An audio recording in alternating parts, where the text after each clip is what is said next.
Okay, without any further ado, we're going to be continuing on here with the development or developing the problem and using literature to help develop the problem that we may have or the question that we are trying to invoke into our topic that we are choosing. So moving on to the first slide here, this is more about the library and the research literature. So looking at journals within your area, and even within exercise science, there's not going to be one or two or even three or four particular journals. There's going to be a plethora of journals that could help you out in your particular topic. And it could be dependent upon, is it in nutrition? Is it in exercise? Is it in just general exercise? Is it in some sort of conditioning, maybe for an athletic team? That would be kind of more NC or NSCA. If it's more general health, it could be a number of journals. So what is a good journal in your area is the first question there. I have a couple in front of me, coincidentally enough. The one here is Medicine and Science in Sport and Exercise. This one is from the American College of Sports Medicine right there. This was a recent one, but this is one journal. This one comes out monthly. Actually, when you get a membership monthly, you can get it online too. Most of these journals are online now. In fact, I'm pretty sure all of them are online in some form or another. The one thing is, though, sometimes you have to pay extra to get the print. I don't think ACSM has done that yet. I know ACSM. Oh my goodness. I know NSCA, excuse me. NSCA has started to do this a few years ago, where you actually have to pay extra for the print version. For old school people like me, I like getting the print version. However, lately I have been trying to save some money and just go ahead and get the digital version that comes with the actual membership with that. But anyway, so you can usually get them in print as well as digital form as well, hard copy versus soft copy. The other one that comes out usually only comes out every couple months, but this one is Exercise Sport Sciences Reviews. It's a little bit more in depth. And again, these are just examples of journals within the field. These are the ones that I receive, so have them on hand so I can kind of show you these ones. This one goes maybe in a little more detail, a lot about maybe some of the biochemistry, the hard nitty gritty science that is in our field. That one is a good one for that one. Also have another one here, and this is usually how they come, hard copy, where you actually get it in a nice cellophane wrapper, which is kind of nice as well. Or maybe not nice. I don't know. I guess bad for the environment. I don't know. Anyway, the MedSci one, the one that I showed first and last, this one has a lot of different areas in it. And if you want to borrow any of these, feel free to. If there's a certain topic that you want to look up, I can get into my account and look it up. If you maybe don't have a membership with them, I can try to look it up, see if there's any articles on them. But they have different sections, especially within this particular journal. Clinical sciences, the basic sciences. They have epidemiology, section dedicated strictly to epidemiology. And I'm sure going forward, we may have some epidemiological studies on COVID as well, especially relating to physical activity. Applied sciences, so taking some of the application of studies that were done prior and trying to apply them to sport, to exercise, to some sort of training, or just healthy living. So there's a lot of different sections here. Now, here's the thing that I'm going to talk about with journals, and I guess I'm kind of getting off a little bit of a tangent with this, but I think it's good to describe this. And I've mentioned it before, describing how to go through a journal. So first off, go to the table of contents. That's probably the best way to do it. If you have the actual journal in front of you. If you're just looking through articles online and you've typed in a search, then you probably don't necessarily need to go to a table of contents. Your table of contents is all the articles that are going to be related to your specific search term. So, but point being is that you find an article or articles that may jump out to you. You don't have to go through and read this like you're reading Twilight. If you're a Twilight fan, I don't know if anyone's a Twilight fan in here or not. I don't know. That was a while ago, the 2010s, I guess. But you don't necessarily need to read a scientific journal like that, or even a textbook like that. Just need to read the important parts. I know that sounds really bad in a way, and that we should be reading everything and getting every little piece of information that we need, but we only have so much time throughout the day. So things that might not necessarily matter so much, we need to try to skip some of that and focus in on the stuff that is really important, at least in our eyes and our specific topic. So find an article that fits whatever you're wanting to study, or maybe just piques your interest if you get a journal in the mail. So let me go to one of the pages here and let me start off. Let's just say, for instance, this title, muscle-specific deletion of toll-like receptor 4 impairs metabolic adaptation to wheel running in mice. Sounds exciting. Obviously, there's going to be a large group of people within our field that are going to be, it's going to pique their interest, right? So you can look at it, and if the topic looks good, you can continue on, basically. This is how I go through it. So this is how a lot of people still go through the journal articles. If the title seems like it's a good fit for what they want to read, then go ahead. There's going to be a list of authors there. You can kind of look at that. And then also where they were studying from. So the institutions. The next part is probably arguably the most important part, which is the abstract. The abstract is just a nice, neat little synopsis of describing what is going on, what they did, what happened, a little bit of the stats, and then a nice wrap up and a nice, pretty little bow conclusion. And that's about it. It should give you enough information to describe the basis behind the article and behind the study. From there, if it piques your interest even more, then you can start reading the different sections. You have the intro, you're going to have the methodology, you're going to have the results, the discussion, and then the conclusion. You can start getting into those detailed portions and seeing exactly what they did step by step, and then also what their conclusions were, what all the other data that they collected was, how they collected it, what was their methodology, who were they recruiting. Obviously, in this case, it was mice, but if you're into studying mice, what types of mice and how old were they and how much did they weigh and all that kind of stuff. Also, at the very end, this is actually kind of an important part. And if you look at journal articles, it's a good way to get an idea of how to cite some of the sources. So at the very end, you're going to have a reference section. This reference section can be important a couple reasons. One is that if somebody is questioning questioning the source that you put in, or you are questioning the source that the author had put in, you can go straight to that source and read it for yourself and see if it actually jives with how you think the authors are interpreting it. The other important part of this is if you're trying to collect a lot of different sources about a topic, this is a good area to start. And especially if you're having trouble finding a lot of sources, get one source, then look at the back and look at the references and say, okay, that reference looks like it'll fit. That one does too. Circle them, highlight them, copy and paste them into Google or wherever you need to, and try to find those sources.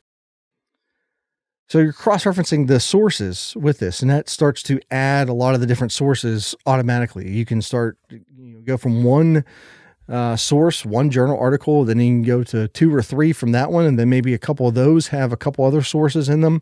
And you can start building upon the sources that you're gathering from that. So it's not all about just typing in the search bar, whatever the specific searches you're looking for, and you're getting all those articles, and that's all you need to list. You can start going into some of the references that those articles actually put at the end of their paper, so that you can build upon the list. And some of those articles may go into a little bit more detail about a certain topic that they maybe just touched on in their paper. So that's something good to look at. And textbooks are the same thing. Textbooks will usually reference either another textbook, a big literature review, or a journal article from that. So you can do the same exact thing with a textbook.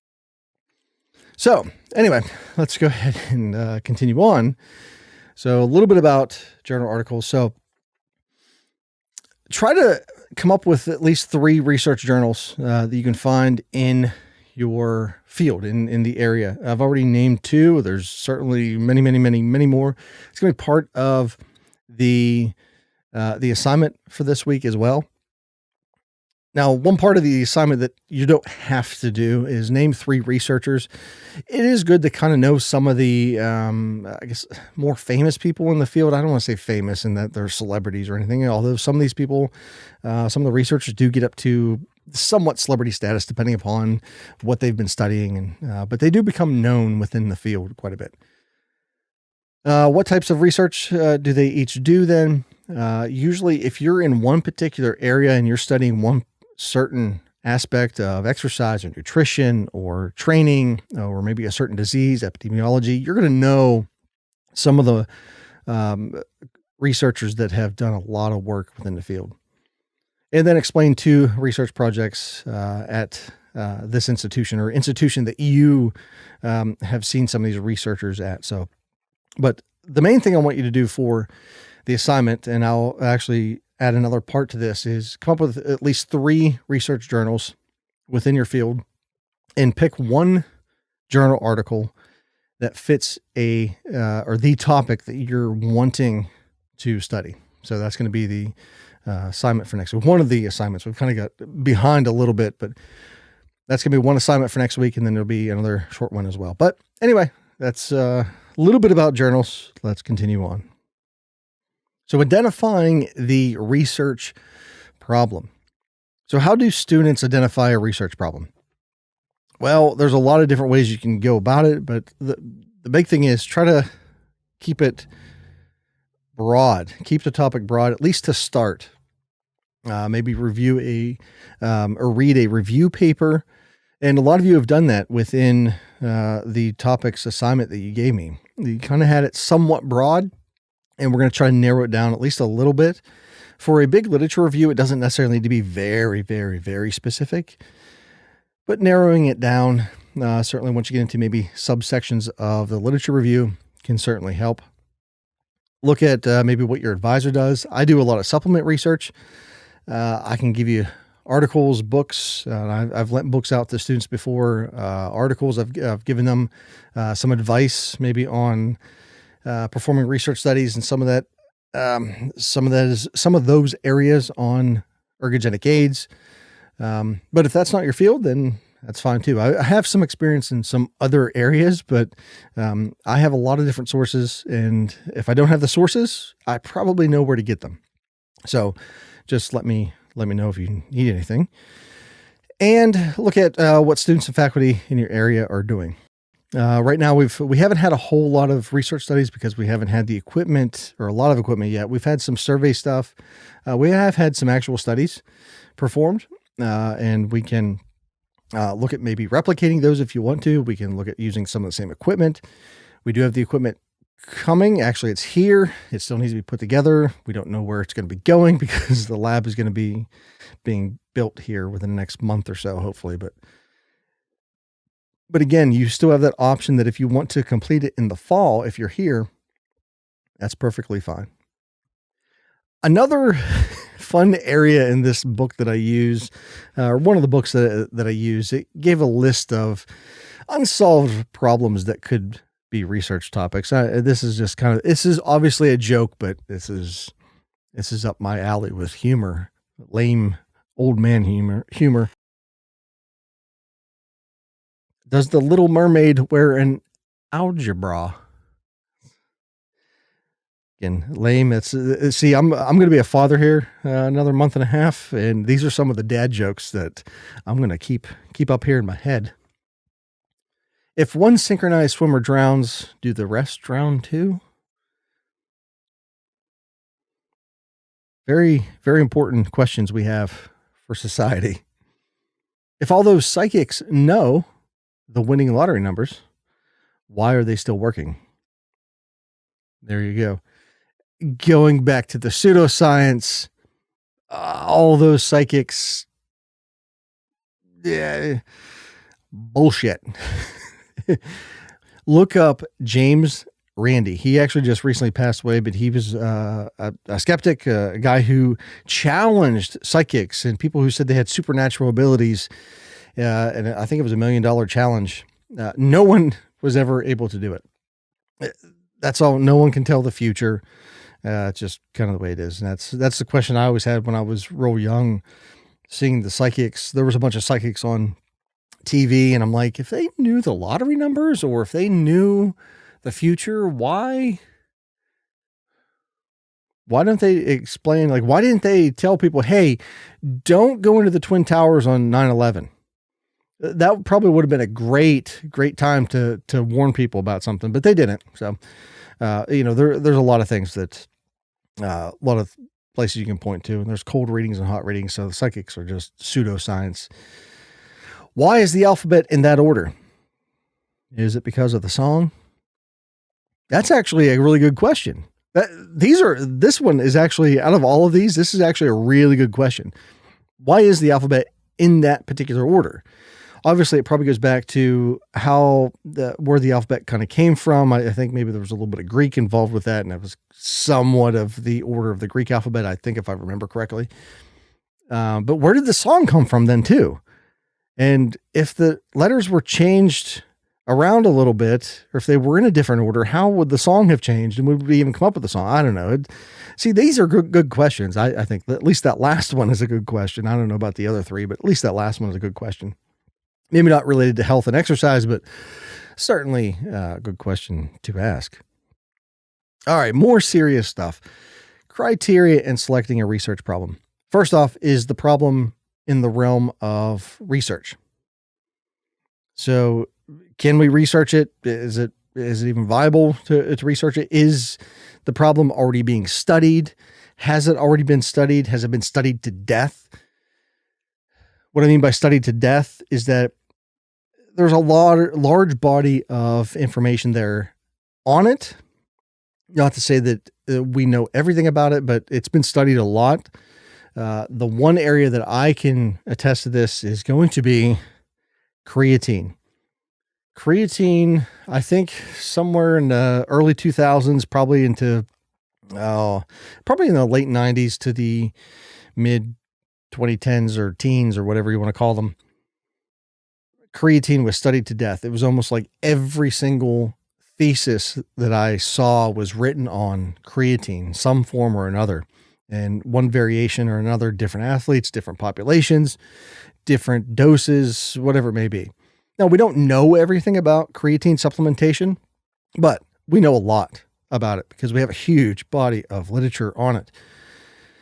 So if there's a particular area that you want to study, maybe on creatine, there's a large database for you to look at for that, which can be a little bit harder to start to narrow down the topic a little bit that you want to study. Maybe you just want to replicate another study, and that's perfectly fine as well. Also, does it interest you? That's the big one. And that's why I want you to pick the topic. I always hated it when we were even in college. There were some classes where maybe not research topics. Well, I guess they were still research topics, but research topics were like in oral communications class, the speech class. Sometimes we were given the topics. Man, I hated that. I don't put forth as much effort, and nobody does. Nobody puts forth as much effort into something that they really don't care about versus something that they are very passionate about. And yeah, so you're just naturally going to gravitate more towards stuff that you like, and you're going to put more time and more effort into it. You have more of a personal interest in it. And that's why I want you to pick your topic, and we'll try to narrow it down. Some of the things that maybe you want to do, we can't do because of either time, money, or equipment costs, or whatever it may be. But try to have at least the same broad topic with it. Also, is it worthwhile? Is it worthwhile to you? Is it worthwhile to the people around you? Is it worthwhile to society as a whole? As the field and the field of literature is going to add to the field of literature? Is it feasible? And again, going back to the time and money situation. And the next one being strictly about time. Is it timely? There's going to be some studies that are pretty quick, like some survey studies, and even some studies where you're manipulating, a variable. You will have a short period of time, and you can easily get it done within a couple weeks. Perfectly fine. But there may be times where it may take weeks and months, possibly even years, depending upon what the study is, especially like a training study. If it's some sort of special training methodology that you're trying to create and compare to a different training methodology, man, it could take months, possibly a couple years to completely finish something like that. Even some supplementation studies are going to take a long time. Can you attack the problem without prejudice? Prejudice against certain populations, and maybe even other aspects and characteristics of people. And are you prepared in the techniques to address the problem? So these are the techniques with data collection, with the equipment, all that kind of stuff. And there's lots of help. I have obviously training in a lot of the equipment, training in the methodology, and trying to formulate a good methodology with as little amount of possibility of errors as possible. But we also have other people around us that can help us with that. If I don't know something, I'll admit it. And we want to make sure that we are producing a good sound study and not just trying to build somebody's ego like myself, because there's a lot that I don't know. I know enough to be dangerous is what I always say. I guess what a lot of people always say, but me in particular. Moving on to the literature review. Now, the purposes of the literature review, and this is in particular to the individuals who want to do the study. Identifying the problem. That's going to be the big one. What have other people done? What is the problem that you were proposing? What is the question that you were proposing? And trying to develop some sort of hypotheses that may happen with your proposal and within your study. And then developing the methods then. How are you going to develop the methods from this information that you just proposed and that you put forth that other people have done, and you've identified the problem and you come up with a hypothesis. Now, this is similar to the literature review, the longer literature review, that if that's all you're going to be doing, and that's perfectly fine as well. It's just, you're not going to be actually doing a study. The lit review is it. You're just writing a big review of the literature. Now, from that, you could take that and come up with a problem, come up with a hypothesis, then come up with some sort of methodology, propose the study, and then actually go forth with the study and do the conclusions or the discussions with that. So it's just, the one literature review is strictly it's shorter because you're also going to be doing a study with that. So we're trying to condense it down a little bit, focus it a little bit more. The big literature review that if you choose that one's going to be a little bit longer. It's going to be a little bit broader potentially, and you're not going to be performing a study with that. So that's why there's a few more pages to it. All right. So the 6 steps in literature search. First, write the problem statement. What is the problem? What's the question? What issues do we have? Consult any secondary sources. These could be encyclopedias, Encyclopedia Britannicas. If you're old school and you have the old school Encyclopedia Britannica on like the shelves, you probably don't even know what I'm talking about. I mean, some of you, I know I've had students in the past say that their parents or grandparents have them, in their living room or den or offices or wherever it is. But any encyclopedias, research reviews. So those aren't the primary sources, like the actual studies themselves. Those are the literature reviews, essentially what you would be doing. Textbooks can be included in this as well. Since we're on the topic of encyclopedias, yes, Wikipedia is an okay source. I know I'm going outside of the norm for that. That's kind of an unpopular opinion within our field and even within academia itself. but Wikipedia is not that bad of a source. The problem becomes that some people actually use Wikipedia as the only source. That's when it becomes a problem. If Wikipedia is the only source, that's not good. You need to have other sources there, other primary sources, other literature reviews, textbooks, cross-reference sources, whatever it may be. You need to have other sources there. Wikipedia is also a good spot to start. And especially if you don't know a certain term or certain idea or theory within the field, look it up. And I'm sure it'll be on Wikipedia, and usually it's going to be right. In fact, I have seen some data that has come out to say that Wikipedia is just as accurate under most conditions as textbooks.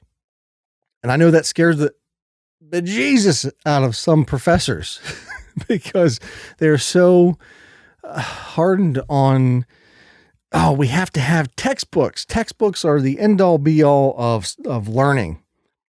I've kind of gone the opposite way. I love textbooks. I love reading books, and I love the hard copy editions of the books. But there are online sources that are just as good. And the same thing with Google Scholar. Google Scholar is the actual link to the articles.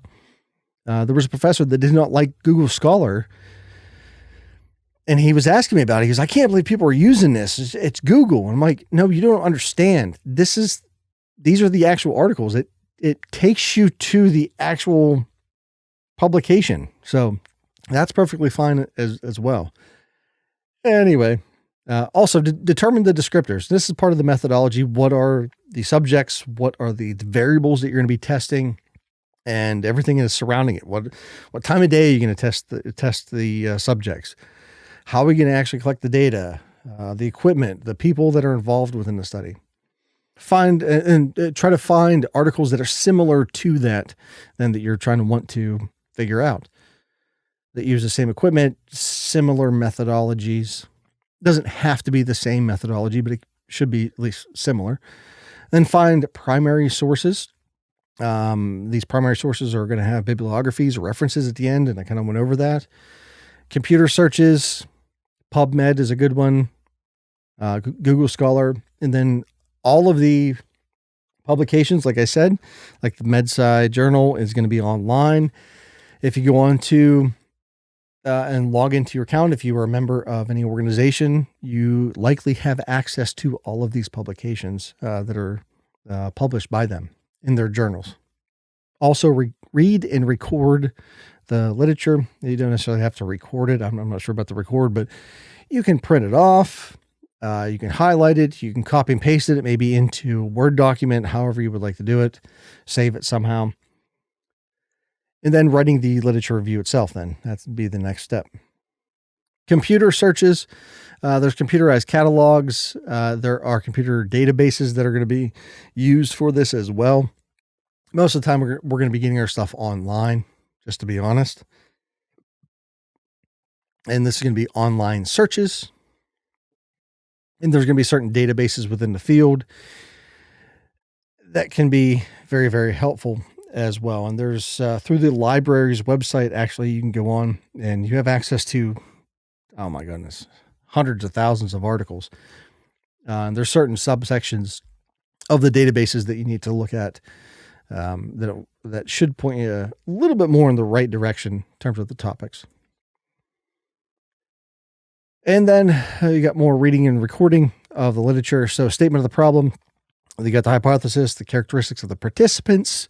So getting into the methodology, the instruments, testing procedures, the variables that you're going to be testing. What's the independent? What's the dependent variable? Remember, the independent variable, that's the one that you're going to be manipulating. The dependent is the one that you're going to be looking at. So it's dependent upon what you did to the independent variable. Then the treatments that are going to be applied to the subjects then. How many treatments? Is it just one? Is it 2, 3, 4? And how are they going to be ordered? We'll get into some of that here later as well, because order of the treatments, such as like placebo and the actual treatment, that can have an effect on the data outcome. So design and statistical analyses after that. Once the stats have been analyzed, look at the findings, questions for further studies after that, then citations to other studies, and then when to copy the article from that. So when to copy it and get it out to the public. All right, interpreting the research literature. Sometimes in our field, there is a lot of jargon that can be used. But let's look at this. So on the one side, on the left side, we got what was said, and on the right side, what was meant. So what was said was, it's been known that, and what was meant was, I haven't looked up the reference.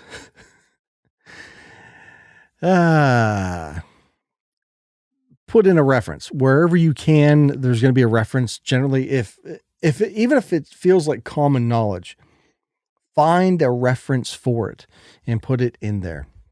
Just don't say, it's been known for this to happen. How do we know that? How do you know you're not feeding us a lot of crap? It has been suggested that, or it is believed that. Looking back to, I haven't looked up the reference, or I think, or I believe this. I believe it. I believe it happens. I think, from what I remember, but my memory probably isn't that great. Again, try to find a reference for almost anything that you can find.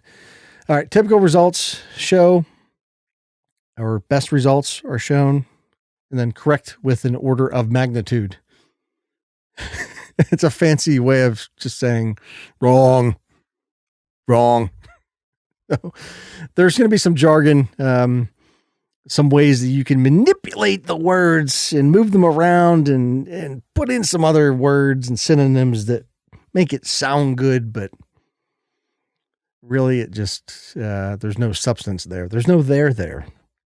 But just kind of be aware of some of that. And we're all guilty of using it one time or another, either consciously or subconsciously. All right, writing the literature review. So developing a topic outline. What is the big picture? What is the big topic? Then having the different subsections.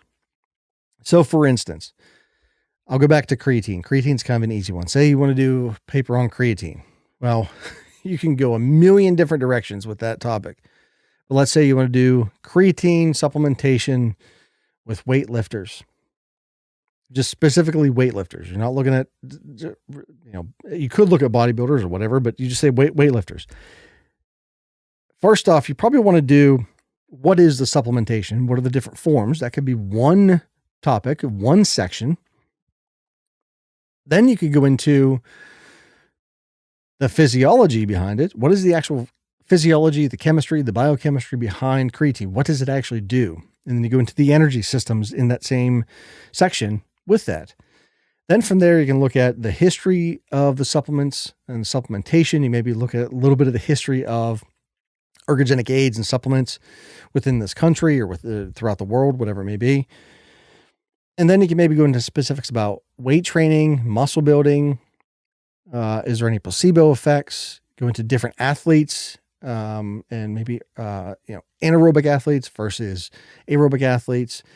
And you have all these different topics, and those could be headings for different, like bolded headings for different sections of the article. And I'll go through an example of this in another video, but you have all these different topics and you're trying to get to some sort of conclusion. Then at the end, is it going to help with weight training? And in what aspect could it help with weight training? Is it going to be muscle building? Is it going to be weight loss? Is it going to be strength? Whatever it might be from that. So trying to organize it at first, you may throw out topics or headings, or you might put some in once you start going through it. But once you get those headings, then you can start diving into the topics and the research a little bit more detailed into maybe you don't want to start off with the biochemistry. You want to do that one last, possibly.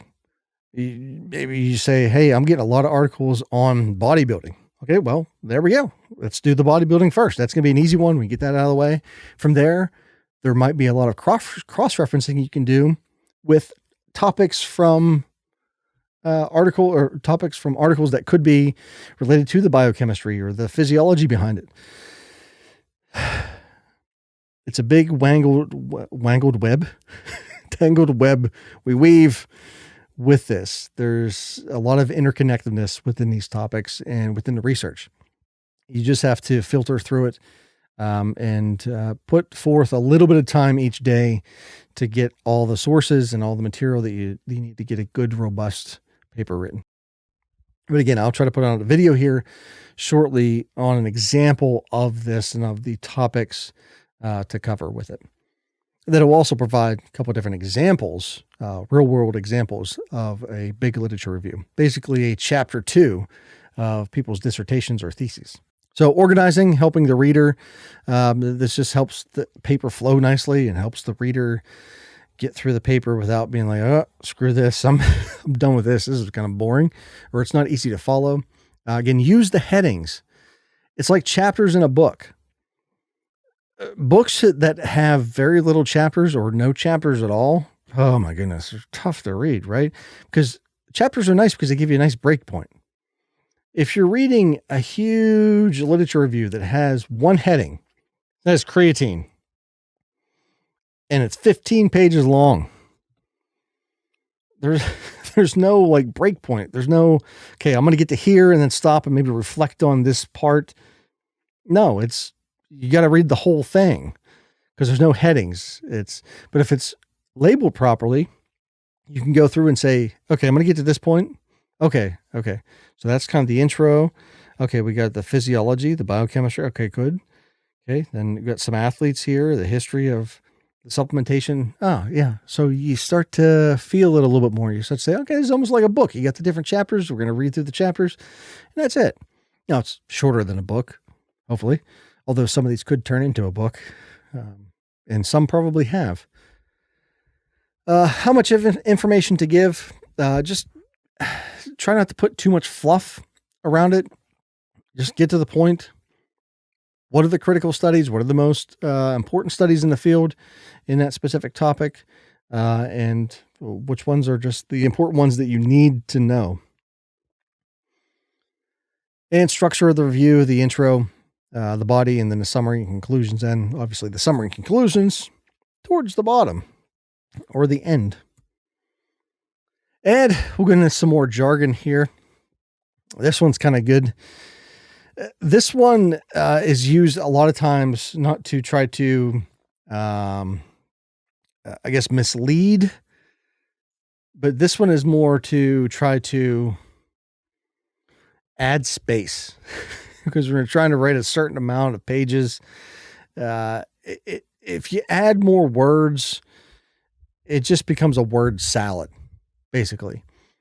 And we are all guilty of it. Like the last part that I mentioned, we're guilty of it in scientific writing to try to sound more smart. It's probably the best way to put it. Try to sound smart when we don't need to.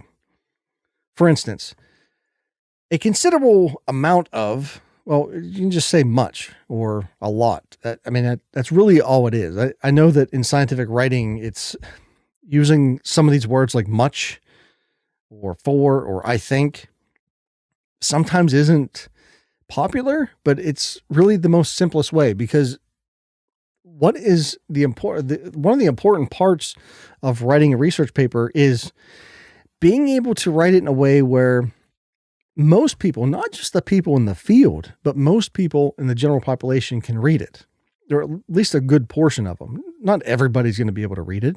Obviously, there's going to be things in there that they cannot understand or they don't understand. They don't care to understand, maybe. But being able to not make it a word salad, that's really kind of the biggest problem that we have sometimes. So a considerable amount or much, that's really the preferred usage, are of the same opinion. Well, that's That's just agree. These things make me laugh sometimes because I've used some of the things on the left. I've used them before. And you see the ones on the right, and you're like, wow, I could have saved some time and space. My goodness. At the present time, I say them in this kind of mocking old English style accent because that's kind of how you sound. You're trying to sound, again, smarter or more proper, or more prestigious than you really are. For the purpose of, you just say for. You don't need the other words. Just for. It may be that. How about I think or I believe?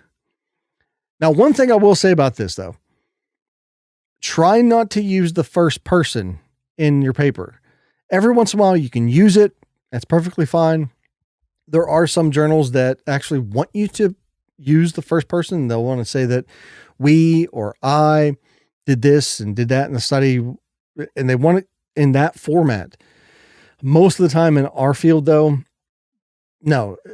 If you're going to reference you or the research team, you say the current research, the current researchers or the researchers in the lab. Just don't say I or we or me or whatever it might be. I just rhymed there. The other thing not to use, quotes. The only time you use quotes is if it's a profound statement. Please do not hand in half the paper quotes. No, has to be in your own words. You can use quotes once in a while, again, only under the stipulation that it was a profound statement by somebody that you need to put in there. Other than that, it should be in your own words with references at the end of the sentence or within the sentence itself. All right, moving on. Large in size. Just say large or big or massive or whatever the other term might be. Needless to say, omit item. And then on the basis of by. Again, we just don't need to use all of these words. We kind of live in a time too. I think we're in a transition, which is kind of weird, where there's some old school people that still want those big sentences and want you to add, again, that word salad into that when you can just use one word. And a lot of this, I think, is coming about because, text messages, probably the biggest culprit of this that is pushing this area to use less and less words to get the information out there. And I'm sure at some point, probably within journals, we're probably going to be using abbreviations. We already use a lot of abbreviations anyway, but I'm sure we're going to be using a lot more. I don't know if we'll ever get to the point where at the at the end of the article, it's going to say BTW. By the way, I don't know if we're going to get that or LOLs, even though sometimes I still feel like putting LOL in some of them, or at least some of the reviews that I actually read, or some of the journals that I review, I like to put LOL. I would like to, I don't, but I would like to, because anyway. So that was that. We're just going to end it there with the jargon on a nice light note. So that was the first couple pieces there with the intro to the to research, basically, and then also and to try to discover the problem and the literature and the literature review and getting started with that and the journals. Again, I will have the assignment up here shortly. Going to be related to journal articles. But if you have any questions, any comments, let me know. If not, thank you and take care.